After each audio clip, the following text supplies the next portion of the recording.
Okay, we're recording now. Thank you, Laura. Good evening, everyone. Welcome to the October 5th Facilities Advisory Committee. I'm Chair Brian Gebhardt, calling the meeting to order at 7:34.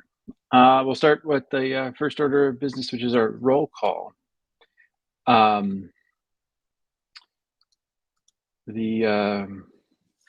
guess now is actually a good time, and I'll probably need your help, Laura, in recalculating quorum. But the communication to the committee regarding there was a standing rule adopted in 2020 to end all FAC committee terms at the end of September, and unfortunately, we discovered this because we have a few members that would finish out the end of their terms, in the next month or two. By a full 2-year calendar term, and unfortunately, we just discovered this recently. So kind of adjusting to that, and discovered it so late that I'm unable to put it on the agenda. Although it is something we can consider in a future meeting, but that means a number of our members, by our standing rule, would no longer be members. I did reach out to them and invite them anyways as community members, and invite them to reapply, because we do need the great participation we've had from everybody. But I actually, maybe if there's anything I missed, and anything you wanted to add to that, Laura, before I move into the roll call. No, just a note that we need 6 voting members to achieve quorum.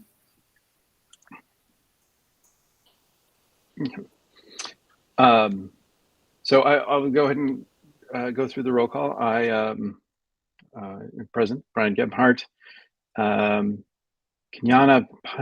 Pinzon, our student board member. So we have a new student board member. Oh, new student. Yeah. Oh, good, Yes. good. Malia Santos. Oh, you probably that's me. that. Oh, welcome. Hi. Welcome.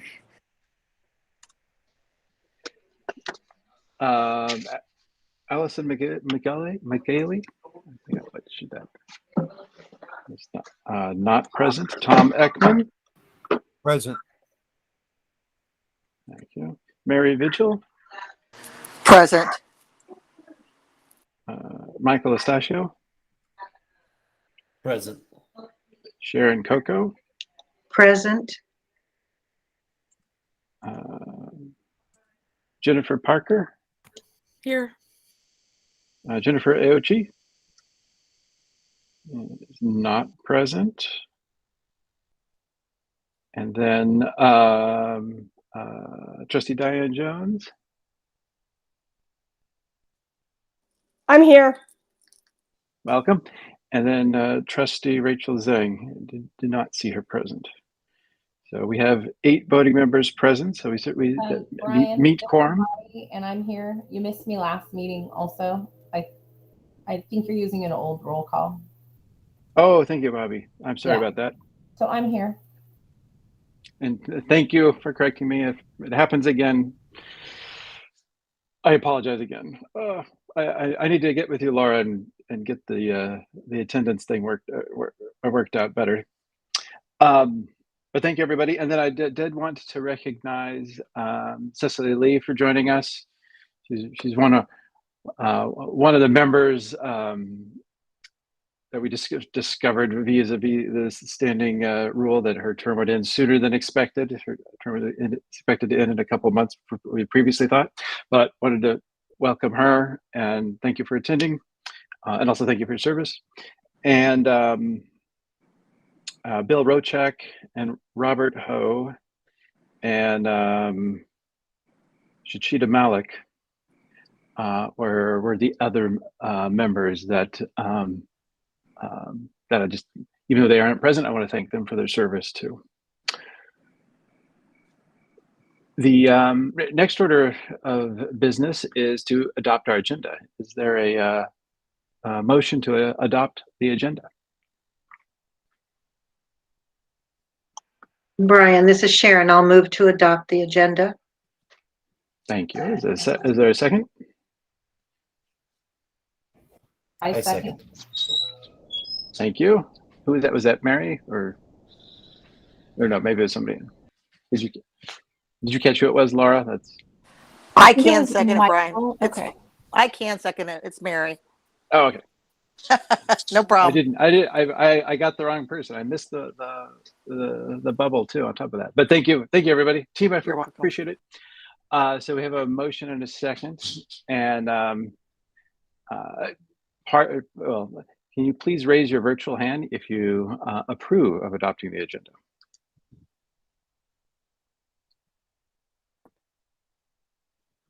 All right. Please lower your virtual hand.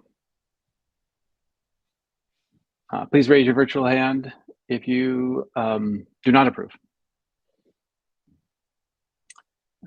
Seeing none, the motion carries. This takes us to our next item on the agenda, which is introductions. And so we have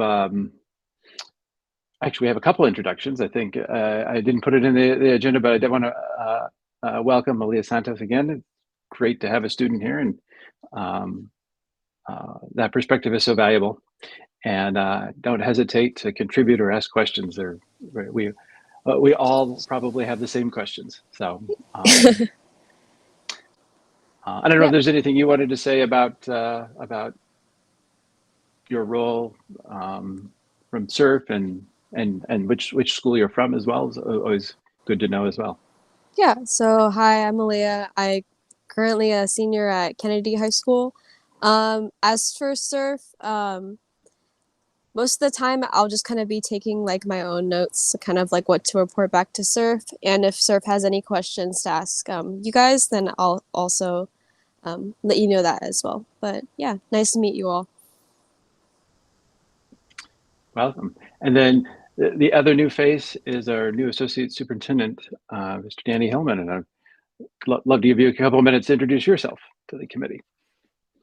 Hi, good evening, everybody. My name is Danny Hillman, Associate Superintendent, as Chair Gephardt mentioned.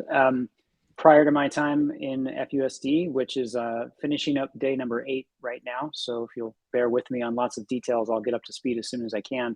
I spent the last 10 years in San Ramon Valley Unified as a site administrator, assistant principal, and then a facilities director, assistant superintendent, and CBO in the business office. So I'm excited to be here and happy to be here tonight. And I'll be taking lots of notes. And so I'll probably be coming to these for the foreseeable future. So it's nice to meet you all.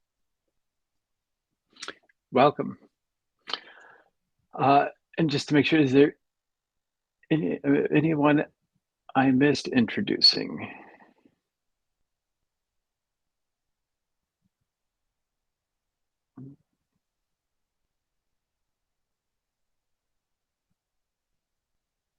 We did, and apologies, Ruchika Gupta, welcome to our meeting. Yeah, I'm Ruchika Gupta, and I'm a parent of 2 middle schoolers, Walters.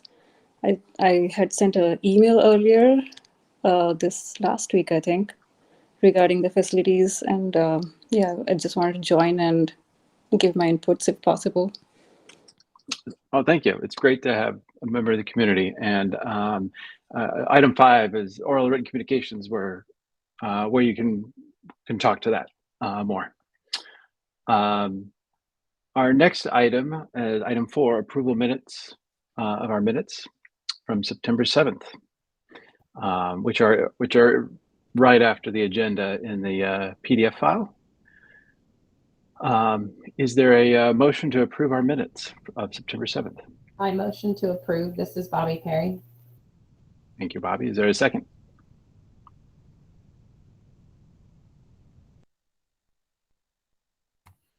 I'll second Jennifer Parker.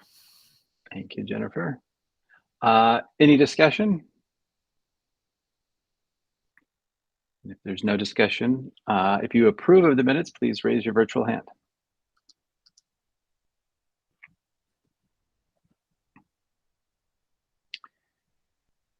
All right, please lower your virtual hand. If you do not approve of the minutes, please raise your virtual hand. Seeing none, the ayes have it, and minutes are approved.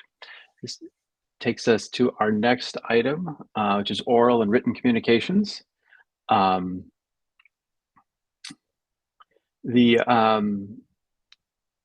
guess we'll start with written communications, are there any written communications, Laura, you're aware of, including Mrs. Gupta's?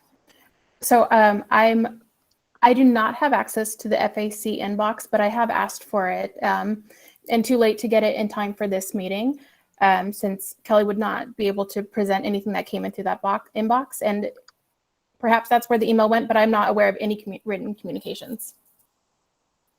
All right, thank you. Yeah, unfortunately, Kelly is out of the office, and so we may have missed that. So we'll go to oral communications, and please, Ms. Gupta, share the input you'd like to share at this time. Oh, okay. Yeah, the email that I had sent out was regarding my concern for the gym, and there are other facilities also. I had recently noticed this because my daughter was going for volleyball games, and we visited a few other schools for that, and I could tell the remarkable difference between, their gyms and our gym in Walters. So I was just wondering, how come, like, our school has not renovated their gym while the other schools have their whole middle school building completely constructed as brand new. And if we could include that in the coming budget, that was my request, that, what can be done so that we can make it a part of at least this budget.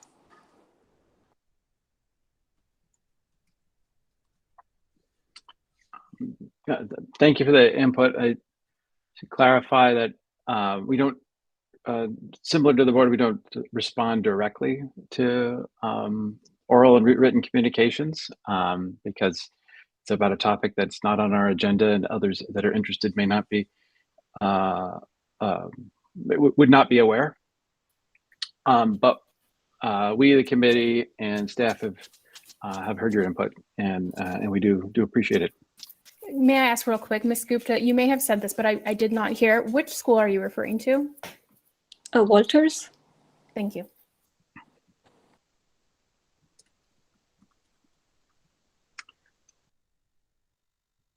And again, and thank you for joining us this evening. Are there any other oral communications from anyone?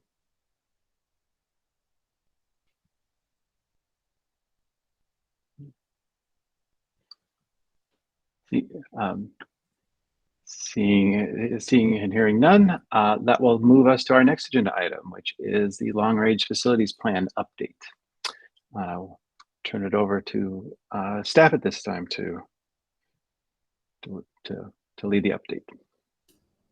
Okay, thank you. I'm going to take this one. I'm learning all about our long-range facilities master plan update. I was able to reach out to Doug from AE3 Partners, and the update is very similar to the report that was delivered to the committee last month, and that can be found in the minutes, the timeline of when they expect to have all of the data collected from the different school sites. And that timeline hasn't changed that much. The data collection timeline was extended past September into this month of October. There's about, Laura, refresh my memory, I think 6 schools that haven't yet completed it. And so we extended the timeline to try to get their input. We want to make sure it's included. So that's one piece. The one item that we were able to grab, and I think this came to me, I forget who told me about it, but I guess the committee in the past had asked for the questions that were being asked of the community. And so we were able to grab those. It's obviously not the answers. The data itself is still being collected and crunched and analyzed. But I can share my screen and go through the survey questions that the consultant is using, if that would please the committee. And then there's 3 different surveys. One is a community survey. One is a survey on the education program. And then the third survey is about maintenance and operations program survey. So they're similar in structure. They are all 3 about, I take that back. 2 of them are about 22 pages long. And the other one, the community survey, is 16 pages. So is there one of those that the committee would like to look at first, and then I can scroll through if you like, and then we can share it out with you after. But I wanted to be able to walk through it with you so that in case you had any questions, we could take notes and take it back. It's worth noting these surveys are already out there in the community, that there's been data collection now on over 30 of the school sites. So, but if you had questions about it, we can definitely take that to the consultant and get further clarification if there was some needed. So, Chair Gebhardt, is there one that you would like me to start with? I suppose the community survey probably makes the most sense to start with. Okay. Sure. So, give me just a second. And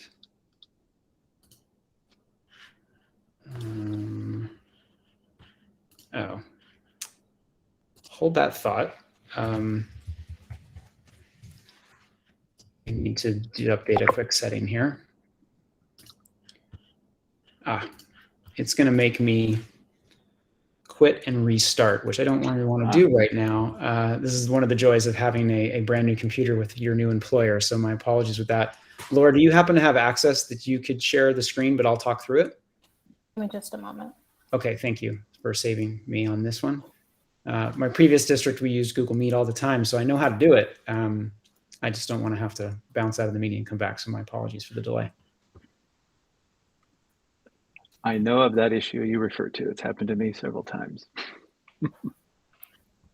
So how long did you say each of the surveys were again? So the community survey, when you print it, right, when you put it into PDF, is 16 pages. The first page doesn't really count because it's just a cover sheet. It's coming up on the screen now. Hopefully you can see it. Good. So if Laura scrolls down, the first page is literally just the cover sheet. The second page is looking very long, but you just have to pick one item, right? You have to pick your school site. And there are lots to choose from. And then the second question is about confirming the group that you belong to as the survey taker. And so obviously they're trying to make sure that these are only community members taking this particular survey. If you're part of the maintenance and ops group or part of an ed program, they want you to take the other survey. So we scroll down. The third question about providing the names of the individuals completing the survey. So it's gathering that information. And then starting with question 4, you have this scale score of a 1 to 5, 5 being best, 1 being poorest, and asking general questions about the site physical condition, the physical conditions of the buildings on the outside. Question 6 is about the inside, the interior. Specifically about gates, fences, and alarms, catchphrase of campus security. And then in the classrooms, there's several different items, but they all relate to classrooms, about the ability to accommodate current needs, overall physical condition, overall size, and overall flexibility. In the assembly areas, these would be like common areas, quads, things like that. Ability to accommodate current needs, physical condition, size, flexibility. So you can see the format is repetitive, so that the community can easily go through this and it shouldn't take them very long. The next category is libraries, same types of questions. The play and athletic fields, the cafeteria or the food service facilities. Question 13 is about the PE, gyms and or locker rooms or other PE facilities. Science labs, specifically classroom HVAC units, classroom technology and AV equipment. Technology for assembly spaces. You know, do we have a giant projector that works during the day in the NPR, for instance? IT systems. And then some open-ended questions here, starting with question 19. In general terms, what do you believe are the most positive attributes with your specific campus facility? In general terms, what are the biggest challenges or constraints imposed by this specific campus? Are there any specific comments that you wish to add to the scores? And then part 2 is a prompt about, are there any additional specific priorities or concerns that you believe should be incorporated into the future master plan for the next 5 years? And indicate a building number or location, and please indicate each of these items as high, medium, or low. And the high, medium, and low are related specifically to time frame. Should it be something that's urgent, something that's more middle term, or something 5 years or beyond? Sorry, within 5 years, not beyond. So short description, location of the campus. They get to self-prioritize, give us more detail on that item description, and then a similar format for a second priority, a third priority, a fourth, and a fifth. Then there's part 3. This is specific to COVID. And we wanted to try to capture here what facility or campus concerns you have. On-site learning issues resume. What further modifications would you see made to the campus once in-person resumes? And that is the end of the community survey.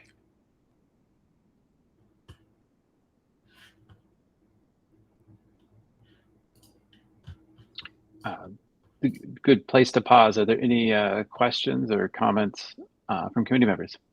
Jennifer Parker.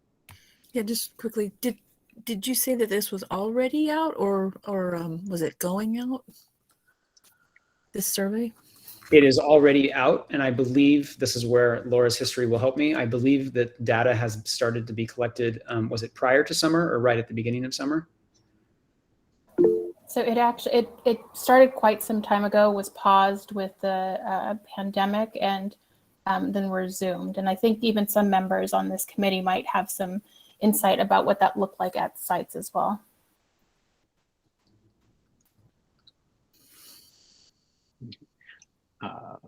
Malia Santos. I just had a question about how this was sent out. Like, where did you send it out to, and kind of who? So I believe that the main, and again, I'm going to rely on Laura. I believe that the main distribution of the survey was done by site principals so that they could communicate with their school communities. And the survey itself and the process is actually on its own website and can be accessed by anyone in the public.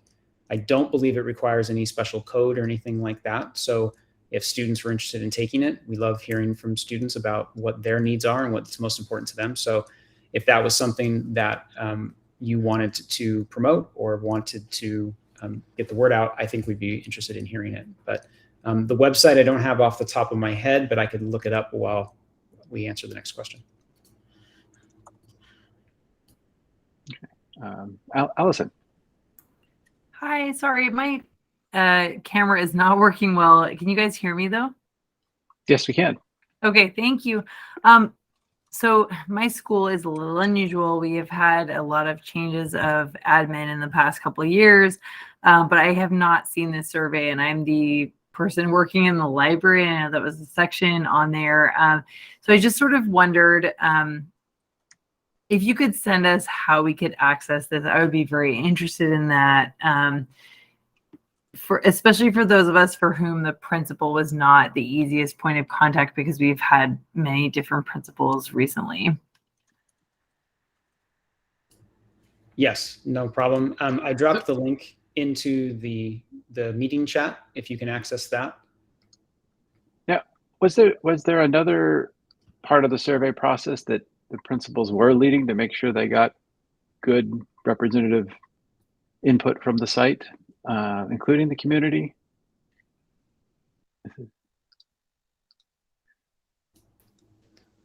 I know Danny's new and might think that I have some of these answers, but I don't. I have not been part of this process.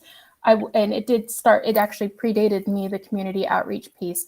And then coming back from the pandemic, I know that not this site, this was a community facing site, but I think there was a separate survey that was completed at schools with their committee or whatever body that school decided to put together to respond to the survey.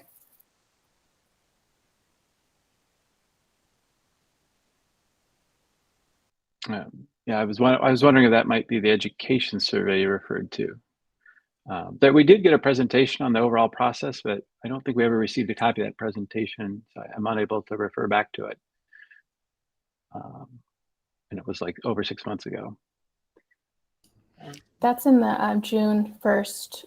It's attached to the June 1st meeting minutes, and it's also a listed document if you look at that agenda and meeting minutes on the webpage.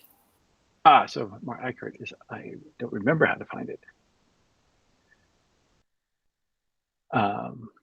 Maybe we'll look that up. Allison. Sorry, yeah, I can't access that. It asked for a username and password. I probably missed that. I apologize. So when I click on Daniel's link, it asks for a username and password. Okay. Laura and I can figure out how to get you what you need. Yeah, I think you just have to create an account to take the questionnaire. Okay, thank you. I will try that.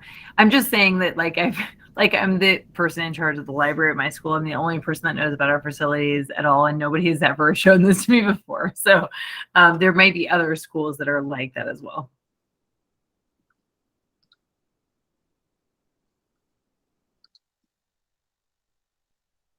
I'll add, I want to add to what our student representative said too, is that we should make sure that that student voices have been heard in this survey as well.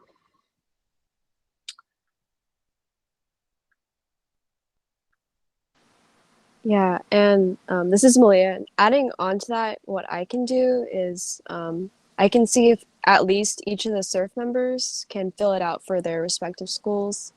And we'll see if we can kind of spread this more about, because I don't think any of us have heard about the survey. So I'll see what I can do in terms of that.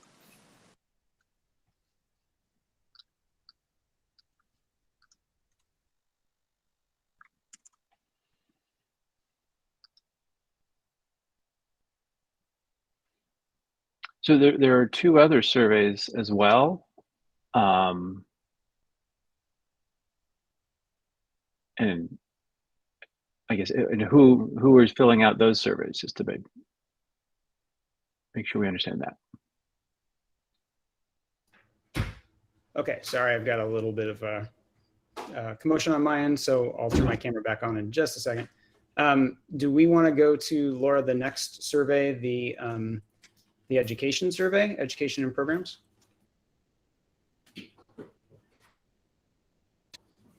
Okay, great. So we can go through this one and scroll down a little bit.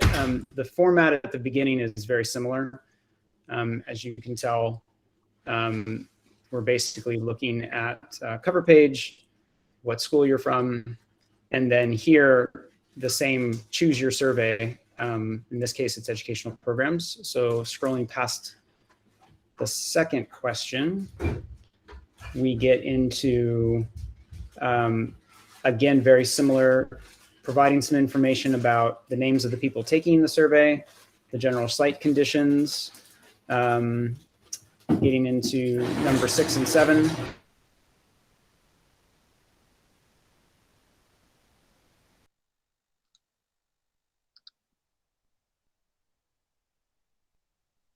Okay, sorry about that. That's what happens when your home office is in the garage. Sometimes the garage door opens. So my apologies there. So 6 and 7 gets into conditions of buildings, much similar to the previous survey.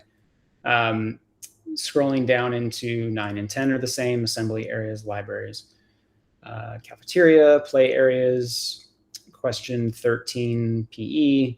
It's the same format. I think the changes occur in part 2. And so in part 2, which is question number 22,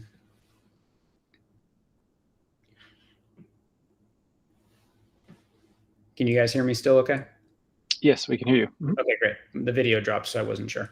So on number 22, you can see that under that, part 2 begins, and it's really, this is the update to the master plan piece. So the prompt there is that the following items were identified as top education and program priorities for the campus.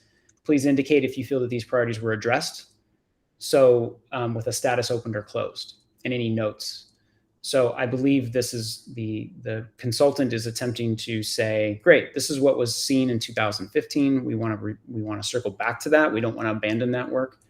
And we want to, from the site's perspective, understand if this is an open item, something that's in process, or if it's a closed item.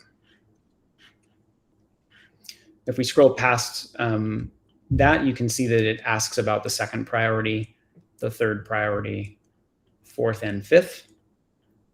That takes us to question 38, which is part 3.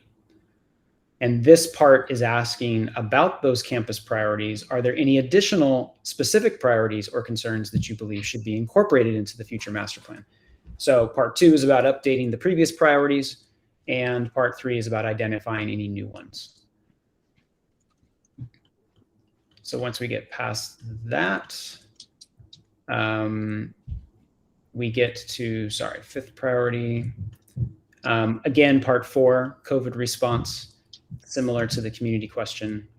And that's the structure, and that concludes the education program survey.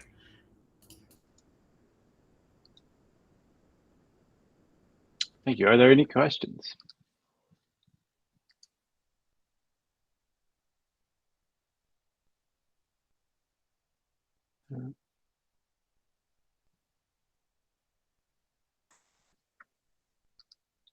Allison. Sorry, I know you can't see me, and I apologize. My camera is not being cooperative, but I'm concerned about, like, we don't know who's filling these out. I manage the library. Nobody else at my school knows whether the facilities are adequate there. And if somebody at my school filled this out without consulting me, it would be very inaccurate. Same thing with some of these other facilities. I wondered if anybody's following up on the responses, or whether they're just taking whoever submits it. Since I'm new, I will find out, and I can ask the consultant. But my hunch is that the structure of the survey is that they're trying to identify who is answering the questions. That's why it asks for that data at the beginning. They want to be able to verify that these are our residents, that these are people that are interested and in a, I would say, a legitimate way in our facilities and in our programs. So I will ask how they're doing that verification, but I believe that the data set at the beginning helps with that verification, but I'll find out what steps they're taking.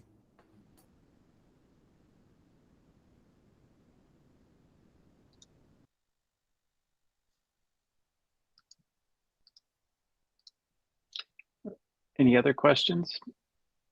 Before we look at the last survey, the maintenance and operations. Well, why don't we go ahead and look at the last survey, please?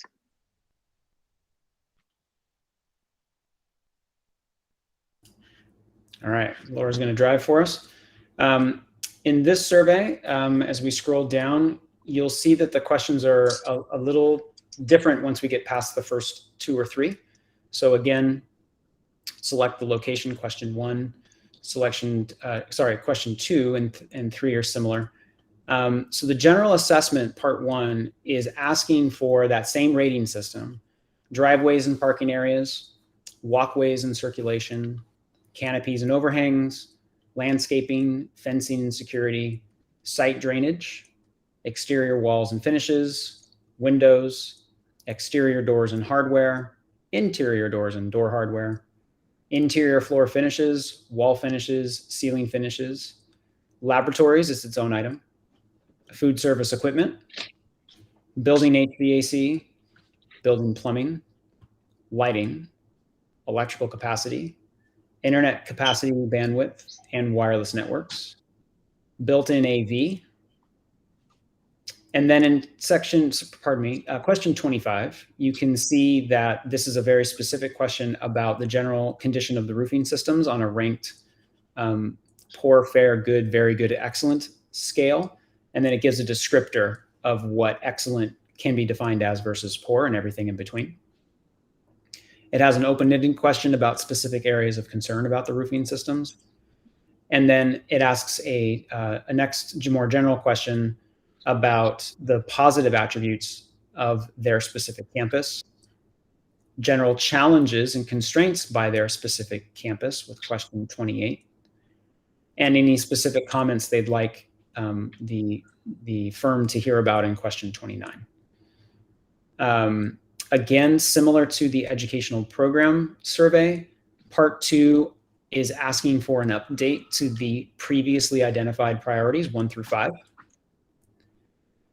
And then if you scroll down to, I believe it is page 16, part 3 does the same format. And you'll see that it's asking for new priorities to be identified. That would be 1, 2, 3, 4, 5. They can fill in as many as they want to, up to 5. And then it concludes also with some questions about COVID response.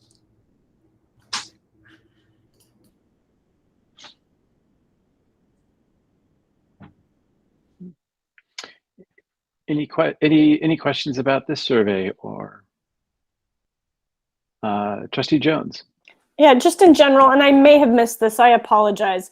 Were there meetings at the sites, physical meetings with staff and the I'm really concerned with what I'm hearing from Allison, that, you know, an important member of staff with who's in a particular facility knows it probably better than anybody, and she hasn't heard of the survey. That's concerning to me. And I'm just wondering if the consultant was out at the sites meeting with staff members in specific facilities that they actually work in.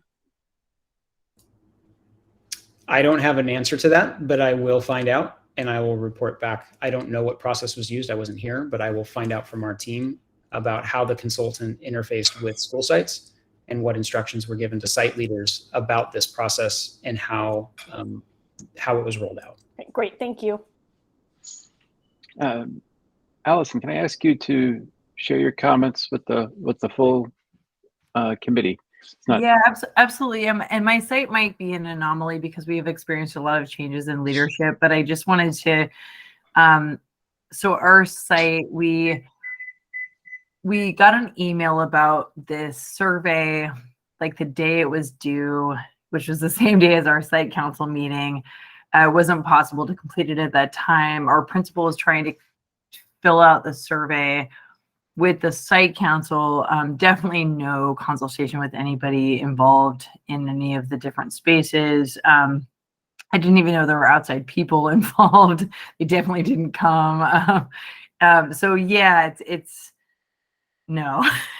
Like, to Diane's question, no, nobody came to check with us. And there are a lot of, I'm concerned that this thing is being sent out and that, like, if a principal is filling it out or a principal secretary is like filling it out, they don't know what's happening in my space, to be honest. I have, you know, major HVAC leaks and like there's a lot of stuff happening that I'm concerned that people wouldn't know if they didn't ask. And again, my site might be an anomaly, but there was not a lot of process happening at my school before the due date of the survey. We would like an extension, and like that needs to be checked up on.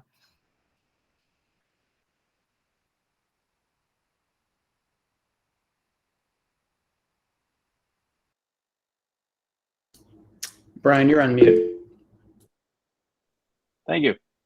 Let me, Jennifer Parker. Hi, yeah, I was just gonna say, I feel, getting back to the community one, I feel like I haven't seen it, and I don't know if maybe that all the school sites maybe introduced it through school site council, and I'm on school site council, and I don't ever remember discussing like the surveys, but is it still possible to take the survey? And I did try to create an account, but it doesn't let me in to access any survey. I will check with the vendor about timeline and get back to the committee. Okay, thanks. Tom Ekman.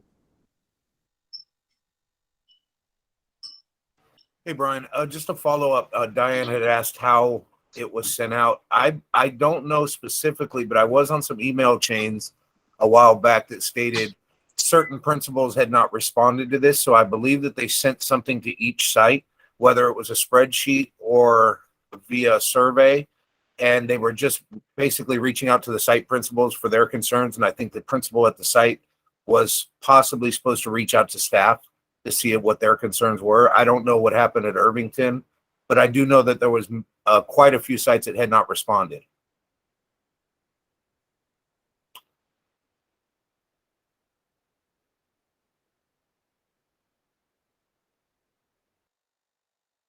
Allison. Sorry, I just wanted to say we're trying really hard to get an admin removed from those emails that are being sent out who doesn't work at Irvington anymore. If you guys could make sure that the people who are actually working at our schools are copied on those emails and not the other people, that would be really helpful.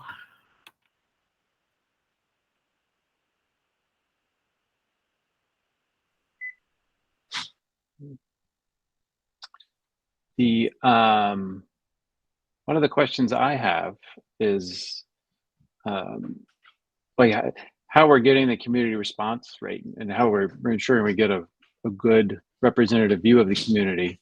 Because if anybody can fill out that survey, how are we processing that, making sure that it's not biased one way or the other, or that we're aware if it is weighted, towards one attendance area over another, for example. So I imagine you don't have the answers tonight, but that would be one of the things I would be curious about, because that would be important when considering the data, to know, to understand well how it was collected. And I'm actually expecting that FAC will be part of the process of considering this data. So it'll be important for us to understand how it was collected and how representative it is. Okay, we'll take that back and we'll get some answers for you.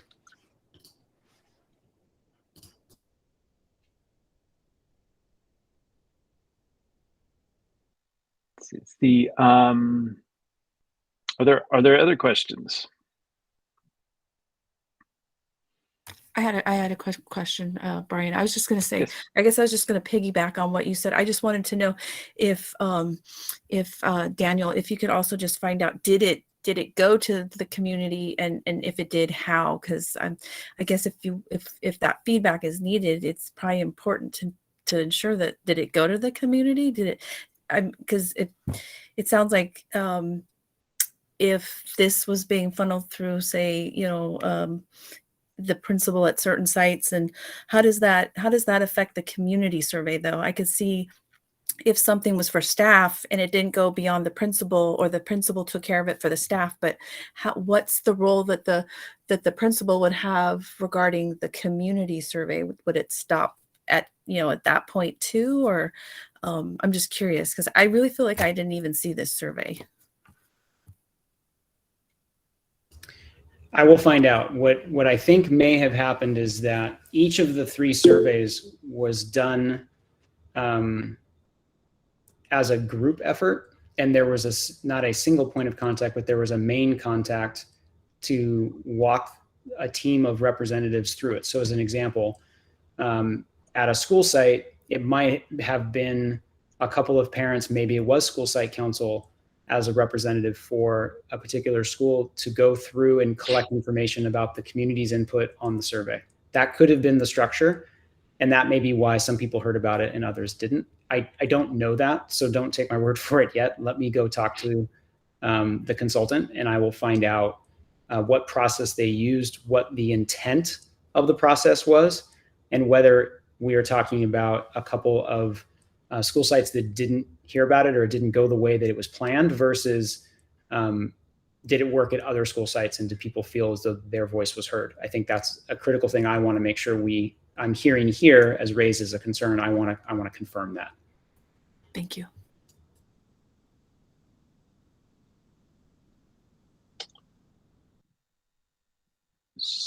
And so the other follow-up topic that we talked about a bit last time, and again, I understand, that you're only 8 days in, so you may not have a lot of information here, but trying to understand what the process is moving forward. the impression I took away from our previous FAC meeting was that well, it wasn't clear to me like kind of what the process and what the FAC's involvement would be, and I think that is something, candidly, I was hoping to have clarity on,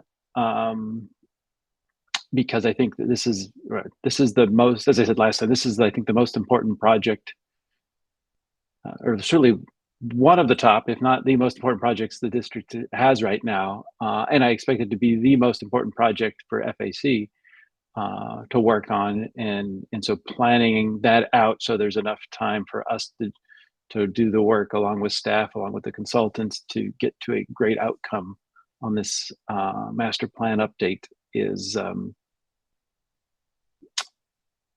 what I would like us to figure out, and make sure we have enough time, because I am worried about the wanting to. I am worried about having enough time, because my understanding was the goal was to get it to the board, I think, by like January or something like that.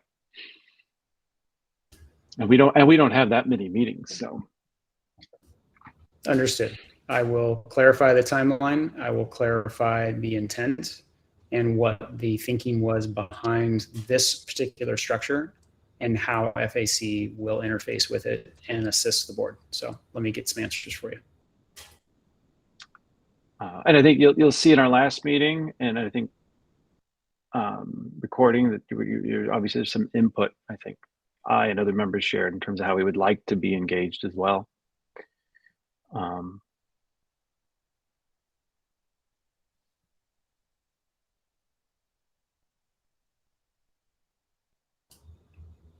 Understood. But yeah, and we have previously taken action to authorize a subcommittee to work with the district staff to figure out how best to leverage FAC. I'm certainly available as FAC chair to work offline to craft a proposal for FAC and others. Okay, thank you.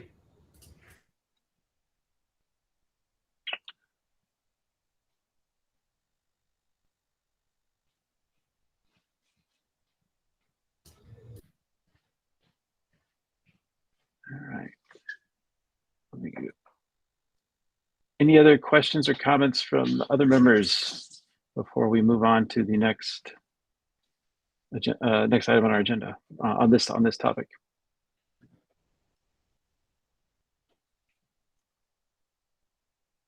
All right. Hearing none, we will move on to item 7, staff update. So this is just a quick update. At our last meeting, we were going through the bylaws, and I noticed that it still included an item that FAC members were required to complete a Form 700, and I recalled that being removed from the bylaws by the board, and confirmed that on April 13th, 2022, the board voted to remove that to align the bylaws with board policy 9270, conflict of interest. So the bylaws that are posted on the website are updated. The only change is that single item is removed. Thank you, Laura. This is also normally the place where Kelly would give us other facilities updates. If there's anything else happening, the committee should be aware of. So just making sure.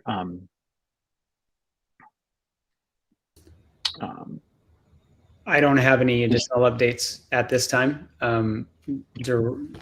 Kelly was unable to be at tonight's meeting. She's out of the office unexpectedly. And so I'm not just here to be introduced, I'm also filling in. So I will make sure that we have, if there's something going on, something more substantive for you at the next meeting. I plan to be here, and we'll make sure if there's anything going on that you guys get to hear about it too. Great, thank you. We'll move on to item 8, subcommittee reports. This is a standing item. We don't have any active subcommittees. at this time, but this would be an opportunity to reactivate or create new subcommittees, which I'm not proposing at this time, but if there's anybody who wants to talk to this item, subcommittee reports, please raise your hand now. Otherwise, we'll move on to item 9, thoughts on future meeting topics. I did try to capture all the topics that were brought up last meeting in the list, in the sub bullets there. Please do speak up if there's anything I missed. We'd be working with staff to figure out when we can agendize these, and this also would be a good time to clarify any scope or anything else about the request for these items, and also to talk to other items that we want to consider for future meetings. Bobby. Hi, I was wondering if we could get like an update on the ranking that we did and sent off to the board last year, and when I think it was in the May meeting or the April meeting, and there were like 7 things. I think roofing, I think tack field, and I just didn't know what was going on with that. That's an excellent one. In fact, I believe Jennifer Parker brought that up last time as well. So in our last meeting. So yeah, if we could, I didn't see it. I mean, I see it on the agenda, but I didn't see that. I mean, I know the roof was on there, but like I'm most interested in all of the things that we ranked. I think there were like 7. I know tack field was one of them.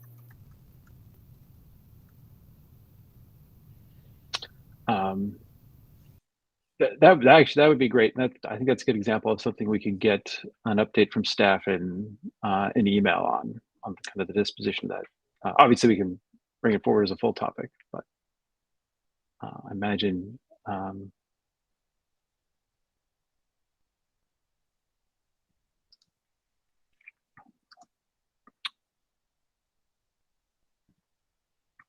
I'm even struggling how to remember how to refer to that one. I'll have to go back and look at the board agenda item. I'll refer to it by board agenda item.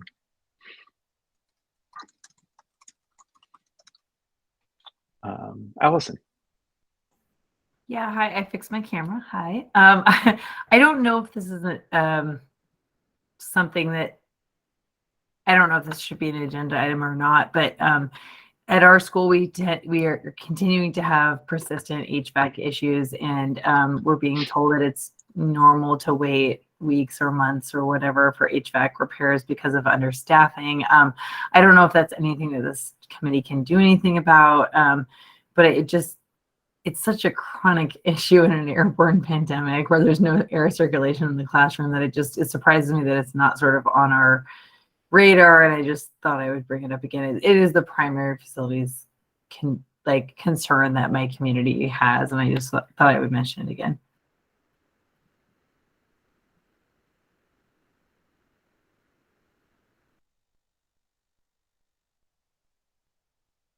Okay.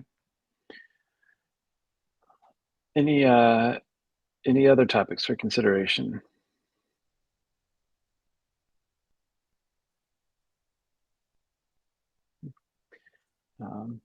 Okay, well, I'll work with staff to figure out what we can schedule when, considering kind of their availability to work on these topics and how they work with everything else going on. And then obviously we always have this item for people to continue to highlight things that they'd like to see come forward. The last item is review meeting dates. Our next meeting is November 2nd. The other item we wanted to talk about is meeting in person. And this is actually a joint discussion that CBOC and the CBOC chair brought to her meeting before now, and I'm bringing to our meeting here. Previous to COVID, we would occasionally do joint meetings in the sense of we do occasionally do meetings at school sites, and CVOC would have their meeting, and then we would do a school tour jointly with CVOC and FAC, and then FAC would have their meeting. And the kind of the idea behind that is to actually go out and see the facilities, as both our committees are focused on the district's facilities priorities. The request here is to get input from the committee on and vote as well on scheduling an in-person meeting and school tour. One of the school sites that I, as the FAC chair, Vanita as the CVOC chair, would work with staff to, and then staff would help select help us select and organize the site. The other committee is the Citizens Bond Oversight Committee, CBOC, for Measure E. So, and then Laura, is there anything I missed that in introducing this item? I'm trying to look at my notes from. Just a note that they are aiming for the November 30th meeting at a, yes. Yeah, there you go. Yeah, that is important update. CBOC is not planning to do November 2nd. So I think that the ask would be more general for staff, the FAC chair and the CBOC chair, to identify kind of an appropriate date for an in-person meeting at a site to be determined. Current target November 30th. I guess I'll pause there. Is there any comments or questions about the proposal first? Jennifer Parker. Just for me, I'd say I'm open to going to a site for an occasional meeting. I do like the Zoom meetings, they're convenient, but it would be nice to take a tour of a site if that was possible. And I would love it if they could have it at Kennedy.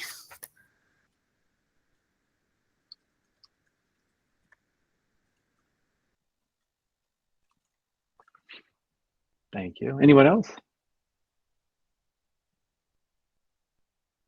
From comments? Malia. Would it be around the same time as our usual meetings, or would it be earlier in the day? Oh yeah, from a timing standpoint. Well, how we've done it in the past is we've done the tour between the two meetings. So the tour might start. I have to work with staff. Laura has already mentioned the CBOC meeting that we have to figure out the timing because can be tight, but maybe the tour would start at 7:15 and 7:30, 7:45, and then we would start our meeting, something along those lines. There are other possibilities as well, but that's what we've done in the past.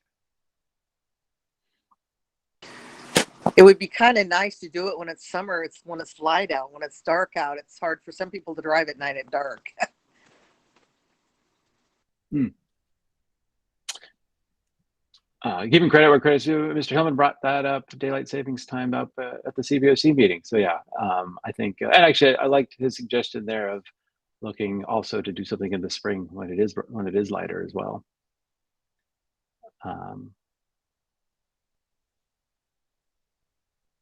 The other thing I'll share here that I also shared with CBSC is I recommend we prioritize one of the middle schools for the first site visit, because those are the marquee largest projects ongoing right now with the bond.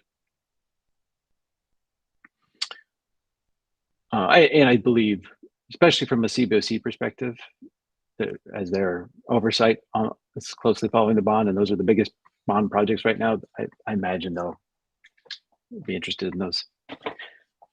So I think, I get another important thing is if there's any if there are no objections, then I will go ahead working with staff and the CBOC chair to see if we can target an in-person meeting at a school site on November 30th. And the other excellent point Laura made at CBOC that we'll do here was we will bring forward this as on the agenda so that on November 2nd, so it's clear what the proposal is.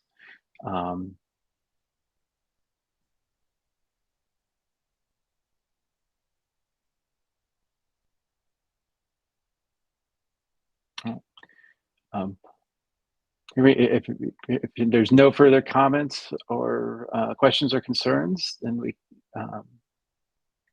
then I will look forward to seeing everybody virtually on November 2nd and potentially in person on November 30th. Thank you again, everybody.